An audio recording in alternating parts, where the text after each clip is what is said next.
আমরা এখন আছি পুরো ইন্ডিয়ান ওশিয়ানের মাঝে, মানে ভারত মহাসাগরের মাঝে।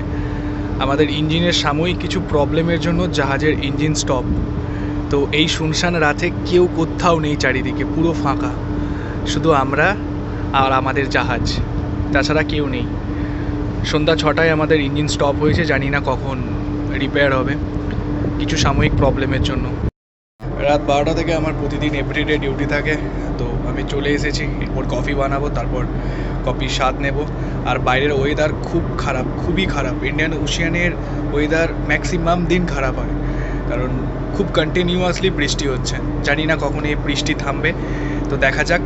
আর আমাদের জাহাজ কখন রিপেয়ার হবে ইঞ্জিনের কিছু সাময়িক প্রবলেমের জন্য, জানি না কখন রিপেয়ার শেষ হবে। তারপর আমরা রওনা দেবো সিঙ্গাপুরের উদ্দেশ্যে। সেই সময়টুকু নিজের কাজ, কফি আর কি। এই শুনশান রাত, এই খোলা আকাশ, এই খোলা সমুদ্র, আর এরকম ঠান্ডা ঠান্ডা ওয়েদার, ও দারুণ লাগছে, কিন্তু দারুণ অ্যাডভেঞ্চার লাগছে কিন্তু ব্যাপারটা। জানি না কখন আমাদের ইঞ্জিন ঠিক হবে, তারপর আমরা আবার রওনা দেবো সিঙ্গাপুরের উদ্দেশ্যে।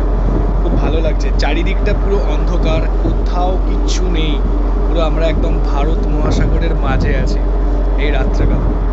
সত্যি ভাবতে কীরকম লাগে না? এগুলো সিমেন্টদের পক্ষে বেশি সম্ভব, ঠিক আছে? যারা আগামী দিনে আসবে তাদের জন্য অনেক শুভকামনা, অনেক কিছু দেখতে পাবে যে সমুদ্রের মধ্যে কী হয়, সমুদ্রের মাঝে কীরকম ঝড় তুফান হয় সেগুলো দেখার। কিন্তু একটা আলাদা রকমের অ্যাডভেঞ্চার লাগে, আলাদা রকমের। আমার তো খুব ভালো লাগে অ্যাডভেঞ্চার করতে। দেখা যাক আরও কী কী অ্যাডভেঞ্চারের সম্মুখীন হয় আমরা। উপরে আমাদের রেড লাইট সিগন্যাল দিয়ে দিয়েছে যে আমাদের সাময়িক কিছু প্রবলেম আছে, ওই যে রেড লাইট জ্বলছে, আর রাডার তো ঘুরিয়ে যাচ্ছে। ব্যাস এটাই, দেখি রেডটা ছেড়ে কখন গ্রিন হবে আমাদের সিগন্যাল, সেই অপেক্ষাতেই আছি। জাহাজ সেলিং টাইমে, মানে আমরা যখন সেল করি এক দেশ থেকে অন্য দেশ, যদি মাঝ সমুদ্রে কোনো প্রবলেম হয়ে যায় তখন কিন্তু আমাদের এরকম রেড সিগন্যাল, মানে রেড লাইট জ্বালিয়ে রাখা হয়, কারণ পরবর্তী জাহাজরা বুঝতে পারে, মানে পরবর্তী জাহাজে যারা থাকে, যারা ডিউটি অফিসার থাকে, তারা যেন বুঝতে পারে যে এই জাহাজের কোনো সমস্যা হয়েছে, সেই জন্য রেড লাইট জ্বালিয়ে রেখে দিয়েছে। তো এটা হচ্ছে সিগন্যাল এক প্রকার। অনেক কিছু আছে সিস্টেম জাহাজের মধ্যে যেগুলো অনেকটাই আলাদা। যেদিকেই তাকাই শুধু কালো অন্ধকার আর সমুদ্রের ঢেউ আর এইরকম বাতাসের আওয়াজ, চারিদিকটা শুধু অন্ধকার আর অন্ধকার। মাঝখানে এক টুকরো আলোর রশ্মি আমাদের জাহাজ, ঠিক আছে? জানি না কখন আমাদের জাহাজ গ্রিন সিগন্যাল পেয়ে সিঙ্গাপুরের উদ্দেশ্যে রওনা দেবে। আলাদা একটা রোমাঞ্চকর ব্যাপার, সত্যি খুব ভালো লাগছে। রাত্রি 12:30টার সময় ভারত মহাসাগরের ওপরে এরকম সিচুয়েশান হবে কেউ কখনো ভাবেনি, আমিও তো ভাবি না।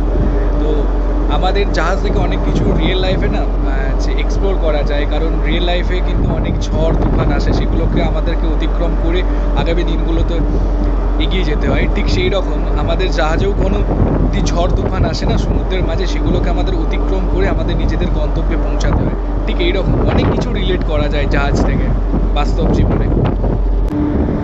উপরের ওই রেড লাইট সিম্বল দেখে যে জাহাজ আসছে আমাদের পেছনে, সে তার নিজের সাইড নিয়ে চলে যাবে আমাদেরকে রেখে দিয়ে। আমি চিফ ইঞ্জিনিয়ারকে জিজ্ঞাসা করলাম যে কতক্ষণ লাগবে, আর উনি বললেন যে 1.5 ঘন্টার মতো সময় লাগবে। দেখা যাক 1.5 ঘন্টা পর কি হয়, ঠিক আছে? আমার ওয়াচ আছে 12টা থেকে 4টে, আশা করি আমার ওয়াচ শেষ হয়ে যাবে, ডিউটি শেষ হয়ে যাবে, দিয়ে আমি নিদ্রায় মগ্ন হয়ে যাব। বাইরে অনেকক্ষণ থেকে নিয়েছি, অনেক হাওয়া খেয়ে নিয়েছি, এবার ঠান্ডা লাগছে। এবার ভেতরে যাই, ভেতরে কিছু পেপার ওয়ার্ক আছে, সেগুলো কমপ্লিট করি, ঠিক আছে? ইঞ্জিন রুম থেকে ফোন এলে তারপর ইঞ্জিন স্টার্ট হবে, তারপর আবার রওনা দেবো সিঙ্গাপুরের উদ্দেশ্যে। অবশেষে অপেক্ষার অবসান ঘটবে কিছুক্ষণের মধ্যে, কারণ ইঞ্জিন রুম থেকে আমি এলাম, কিন্তু ওখানে তো ভিডিও করা সম্ভব না, কারণ সবাই কাজ করছে আর ইঞ্জিন রুম গরম হয়, সব দেখছি ঘেমে গেছে, মানে ছবি পাঠাতে হবে কোম্পানিতে, তাই ছবি তুলে নিয়ে চলে এলাম। এরপর যাচ্ছি হুইল হাউস, মানে ব্রিজে। দেখা যাক চিফ ইঞ্জিনিয়ার কখন পারমিশন দেয় ইঞ্জিন স্টার্ট করার জন্য। তারপর ইঞ্জিন স্টার্ট হবে, আমাদেরকে ফোন করবে, তারপর আস্তে আস্তে রওনা দেবো। কাজ এখন স্টার্ট হয়ে গেছে, আমরা রওনা দিয়ে দিলাম সিঙ্গাপুরের উদ্দেশ্যে। এখন পুরো অন্ধকার, পুরো অন্ধকার, অন্ধকারে জাহাজ চলে আমাদের। চলো দেখা হচ্ছে নেক্সট পার্টে।